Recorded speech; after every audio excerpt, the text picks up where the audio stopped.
नमस्कार दोस्तों, एक बार फिर स्वागत है आपका अपने चैनल ओम ज्ञान एक्सप्रेस में। आज हम आपके समक्ष अनुसूचियों से संबंधित वीडियो लेकर प्रस्तुत हुए हैं।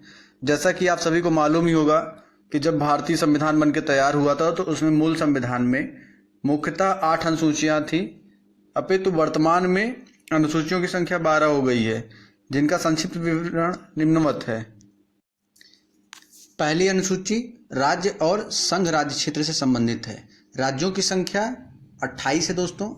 वर्तमान में राज्यों की संख्या कितनी है? 28 है। और संघ राज्य क्षेत्रों की संख्या वर्तमान में 9 है। नेक्स्ट है दूसरी अनुसूची वेतन, भत्ता और पेंशन। जो पदाधिकारी हैं, महत्वपूर्ण पदाधिकारी हैं, उनके वेतन, भत्ते और पेंशन का उल्लेख किया गया है।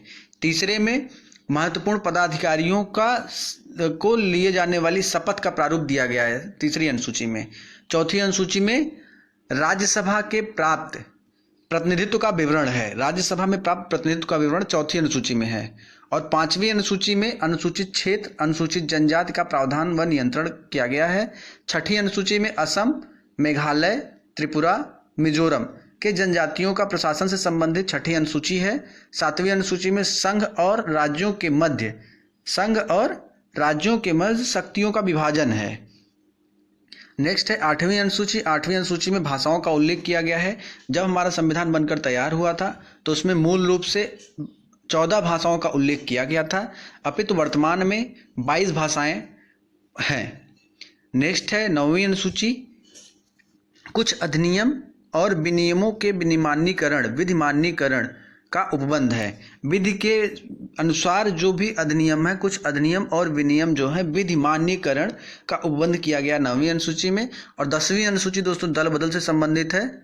दल बदल से संबंधित 10वीं अनुसूची है। 11वीं अनुसूची जो संविधान संशोधन 73वें संविधान संशोधन द्वारा जोड़ा गया था, इसमें पंचायतों की शक्तियों का प्रारूप है। और 12वीं अनुसूची और अंतिम अनुसूची है नगर पालिका की शक्तियों का उल्लेख, जो कि 74वें संविधान संशोधन द्वारा जोड़ा गया था। दोस्तों अभी तक हमने संक्षिप्त में बात कर लिया, अब चलते हैं डिटेल में थोड़ा समझ लेते हैं सभी अनुसूचियों में किन किन चीज़ों के लिए क्या क्या उपबंध किए गए हैं। तो पहली अनुसूची है राज्य व संघ राज्य क्षेत्र। पहली अनुसूची में राज्य व संघ राज्य क्षेत्र हैं। इसमें भारत के 28 राज्य और 9 संघ राज्य क्षेत्रों का उल्लेख किया गया है। चलते हैं दोस्तों अगली अनुसूची पे। दूसरी अनुसूची है हमारी। इसके अंतर्गत भारत में यथा राष्ट्रपति और राज्यपाल, दोस्तों इसे आप याद रखें, राष्ट्रपति और राज्यपाल, लोकसभा अध्यक्ष, उपाध्यक्ष, राज्यसभा के सभापति, उपसभापति, विधानसभा के अध्यक्ष, प्रमुख पदाधिकारी और उपाध्यक्ष तथा विधान परिषद के सभापति व उपसभापति, उच्चतम न्यायालय एवं उच्च न्यायालय के न्यायाधीशों तथा भारत के नियंत्रण एवं महालेखा परीक्षक दैट मीन्स ये टैग को प्राप्त होने वाले वेतन, भत्ते और पेंशन आदि का उल्लेख किया गया है। दोस्तों इसे आप 2 बार सुनेंगे तो आपको लगभग याद हो जाएगा सभी, और इसमें कोई बहुत बड़ी बात नहीं है, आपको याद हो जाएगा आसानी से। चलते हैं अगली अनुसूची दोस्तों। तीसरी अनुसूची है।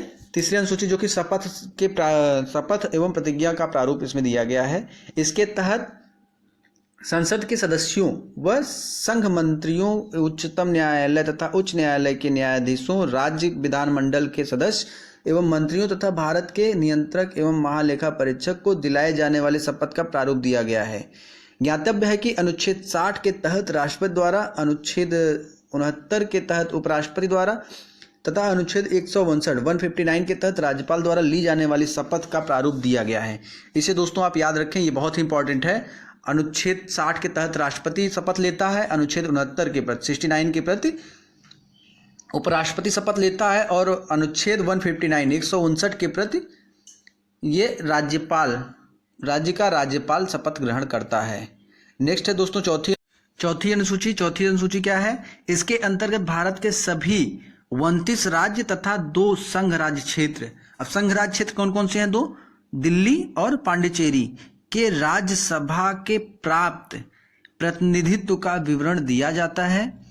और इसमें उल्लेखनीय है कि सभी राज्यसभा के कुल 245 सीटों में से, राज्यसभा के कुल 245 सीटों में से 233 सीटें विभिन्न राज्यों को आवंटित किया जाता है, जिसमें से सर्वाधिक उत्तर प्रदेश के पास है दोस्तों 31 सीटें उत्तर प्रदेश के पास हैं राज्यसभा की कुल सीटों में से।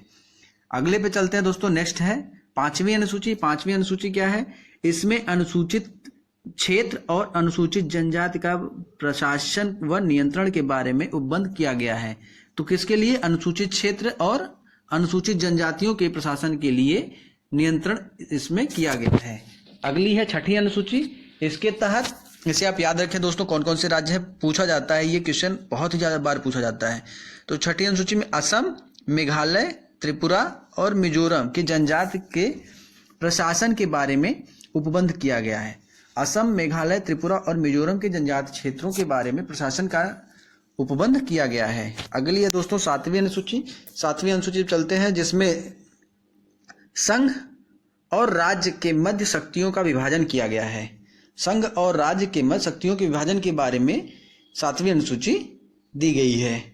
इसके अंतर्गत निम्नलिखित 3 सूचियां हैं दोस्तों: संघ सूची, राज्य सूची और समवर्ती सूची।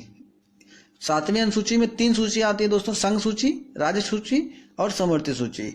संघ सूची में 97 विषय पहले थे, अब वर्तमान में कुल 100 विषय हैं। ठीक है, इसे आप याद रखें।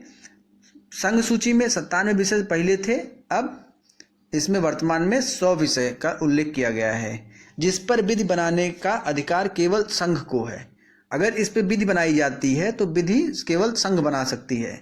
अगला है राज्य सूची। राज्य सूची में कुल 66 विषय थे, वर्तमान में 61 विषय हैं।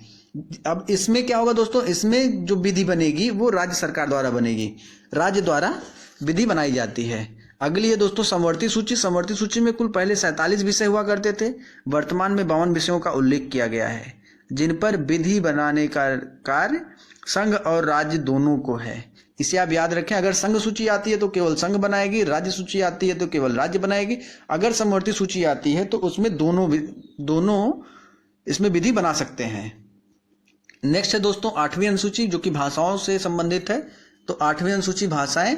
मूल रूप से 8वीं अनुसूची में 14 भाषाओं का उल्लेख किया गया था, परंतु अब वर्तमान में इसके अंतर्गत 22 भाषाएं हैं, जो कि 1967 ये पूछा जाता है दोस्तों। इसे आप याद रखें, 1 से 2 बार सुनेंगे तो आपको याद हो जाएगा। और यदि अभी तक आपने सब्सक्राइब नहीं किया तो दोस्तों इसे सब्सक्राइब कर लें, ताकि हमारे लेटेस्ट अपलोडेड वीडियोज आप तक पहुंचते रहें। तो इसे हम जान लेते हैं। 1967 में सिंधी को जोड़ा गया था। सिंधी भाषा को 1967 ईस्वी में जोड़ा गया था, जो कि 21वें 21 संविधान संशोधन के द्वारा जोड़ा गया था।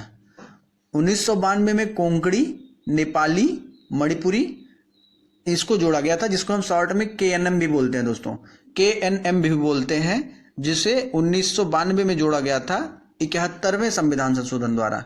कौन से संविधान संशोधन द्वारा? 71वें संविधान संशोधन द्वारा कोंकणी, नेपाली और मणिपुरी जोड़ा गया था। तथा 2004 में संथाली, यहाँ संथाली होगा दोस्तों, संथाली, डोंगरी, मैथिली और बोडो, ये 4 भाषाएं जोड़ी गई थी। संथाली, डोंगरी, मैथिली और बोडो भाषा, ये 92वें संविधान संशोधन द्वारा जोड़ा गया था। 8वीं अनुसूची में ये शामिल किया गया था 92वें संविधान संशोधन 2004 में। संथाली, डोंगरी, मैथिली और बोडो को हम बात कर लेते हैं कौन कौन सी 8वीं अनुसूची में भाषाएं आती हैं। 8वीं अनुसूची में भाषाएं आती हैं असमिया, बंगाली, गुजराती, हिंदी, कन्नड़, कश्मीरी, मलयालम, मराठी, ओडिसी, पंजाबी, संस्कृत, सिंधी, तमिल, तेलुगु, उर्दू भी जोड़ा गया है दोस्तों, उर्दू और कोंकणी, मणिपुरी, नेपाली, बोडो, डोंगरी, संथाली और मैथिली, ये सारी भाषाएं इसमें जोड़ी आती हैं 8वीं अनुसूची में। ज्ञातव्य कि 8वीं अनुसूची में अंग्रेजी भाषा का उल्लेख नहीं किया गया दोस्तों। कौन सी भाषा का उल्लेख नहीं है? अंग्रेजी भाषा का उल्लेख नहीं किया गया है, किंतु अंग्रेजी को मिजोरम की राज्य भाषा का स्थान प्रदान किया गया है। अंग्रेजी को मिजोरम की राज्य भाषा का स्थान प्राप्त हुआ है। अगला दोस्तों 9वीं अनुसूची। 9वीं अनुसूची में है, इसमें कुछ अधिनियम और विनियम के विधिमान्यीकरण का उपबंध किया गया है। इस अनुसूची में सम्मिलित विषयों को न्यायालय में चुनौती नहीं दी जा सकती। इसे आप ध्यान रखें दोस्तों, 9वीं अनुसूची को न्यायालय में चुनौती नहीं दी जा सकती है। वर्तमान में इस अनुसूची में कुल 284 अधिनियम है, 284 अधिनियम है। यह अनुसूची प्रथम संविधान संशोधन अधिनियम 1951 द्वारा जोड़ी गई थी। यह प्रथम संविधान संशोधन 1951 द्वारा जोड़ी गई थी। अगला 10वीं अनुसूची दोस्तों जो कि दल बदल से संबंधित है। इसमें दल बदल संबंधित प्रावधान का उल्लेख किया गया है। इसमें 52वें संविधान संशोधन अधिनियम 1985 द्वारा जोड़ा गया। उल्लेखनीय है कि दल बदल के आधार पर निरहसता संबंधी प्रश्नों का विनिश्चय यथास्थित सदन के अध्यक्ष या सभापति द्वारा किया जाता है। इसमें चाहे अध्यक्ष कर सकता है उस सदन का या सदन का सभापति कर सकता है। दल बदल से संबंधित प्रावधान किए गए हैं। अगली है दोस्तों 11वीं अनुसूची जो कि 73वें संविधान संशोधन द्वारा जोड़ा गया था। बात करते हैं, इसके बारे में चर्चा कर लेते हैं। इसमें पंचायतों की शक्तियों तथा प्राधिकारों प्रदान किए गए हैं। इसके अंतर्गत पंचायतों को कार्य करने के लिए कुल 29 विषय प्रदान किए गए हैं। टोटल दोस्तों कितने विषय? 29 विषय प्रदान किए गए हैं। इसे 73वें संविधान संशोधन 1992 द्वारा जोड़ा गया था। 1992 द्वारा 73वें संविधान संशोधन द्वारा जोड़ा गया था। अगला है दोस्तों 12वीं और अंतिम अनुसूची, इसके बारे में चर्चा कर लेते हैं। इसमें नगर पालिका, इसमें किसके बारे में? नगर पालिका की शक्तियों का उल्लेख किया गया है। इसके अंतर्गत शहरी क्षेत्र का स्थानीय निकायों को कार्य करने के लिए 18 विषय प्रदान किए गए। इसमें दोस्तों 18 विषय, जबकि 11वीं अनुसूची जो कि पंचायतों से संबंधित है उसमें 29 विषय प्रदान किए गए हैं। और 12वीं अनुसूची को संविधान संशोधन अधिनियम 74वें द्वारा 1992 के द्वारा इसे जोड़ा गया। 74वें संविधान संशोधन 1992 द्वारा 12वीं अनुसूची जोड़ी गई थी। नेक्स्ट है दोस्तों हम परीक्षा दृष्टि के बारे में जान लेते हैं, जो कि परीक्षा के लिए बहुत ही महत्वपूर्ण प्रश्न है। इनके बारे में भी हम चर्चा कर लेते हैं। परीक्षा दृष्टि, पहला प्रश्न है संविधान के किस भाग और अनुच्छेद के तहत मूल कर्तव्य का उल्लेख किया गया है? तो मूल कर्तव्य का उल्लेख भाग 4 का अनुच्छेद 51 का के तहत किया गया है। मूल कर्तव्य का उल्लेख भाग 4 का अनुच्छेद 51 का के तहत किया गया है। नेक्स्ट प्रश्न है किस संविधान संशोधन द्वारा भाग 4 का को जोड़ा गया था?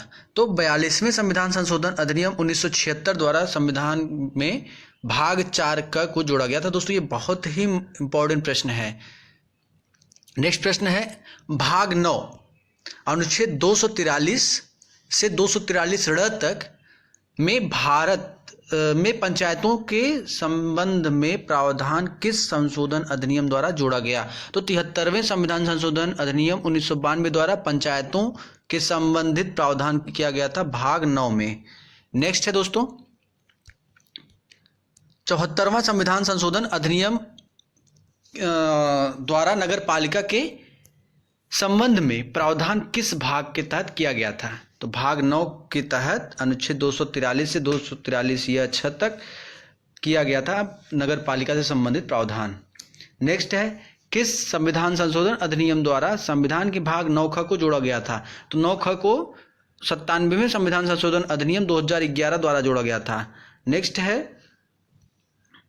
संविधान में 9 ख अधिनियम से किससे संबंधित है? तो सहकारी समितियों से संबंधित भाग 9 ख है। नेक्स्ट है 100वां संविधान संशोधन अधिनियम के किन दो देशों के मध्य नई मानक सीमा का निर्धारण करता है? तो भारत और बांग्लादेश के मध्य 100वां संविधान संशोधन नई सीमा का निर्धारण करता है। नेक्स्ट है दोस्तों किस अनुसूची के अंतर्गत राज्यों के नामों की सूची तथा उनके राज्य क्षेत्रों का ब्यौरा दिया गया है? तो प्रथम अनुसूची के अंतर्गत उनके नामों की सूची और राज्य क्षेत्रों का ब्यौरा दिया गया है। नेक्स्ट है भारतीय संघ में नए राज्य को प्रवेश देने के पूर्व संविधान के किस अनुसूची में संशोधन आवश्यक है? तो संविधान की पहली अनुसूची में संशोधन आवश्यक है यदि भारतीय संघ के नए राज्यों को प्रवेश करते हैं तो।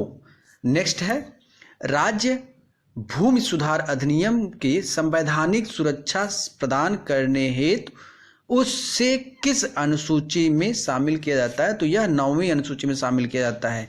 राज्य भूमि सुधार अधिनियम को संवैधानिक सुधार प्रदान करना है तो उसे 9वीं अनुसूची द्वारा शामिल किया जाता है। नेक्स्ट है भारतीय संविधान की अनुसूची 6 किन किन राज्यों में लागू होती है? तो ये दोस्तों 4 राज्यों पर लागू होती है, जिसको हमने बताया था भी, आप याद कर लीजिए क्योंकि यह बहुत ही बार पूछा गया प्रश्न, पेपर्स में कई बार आ चुके हैं।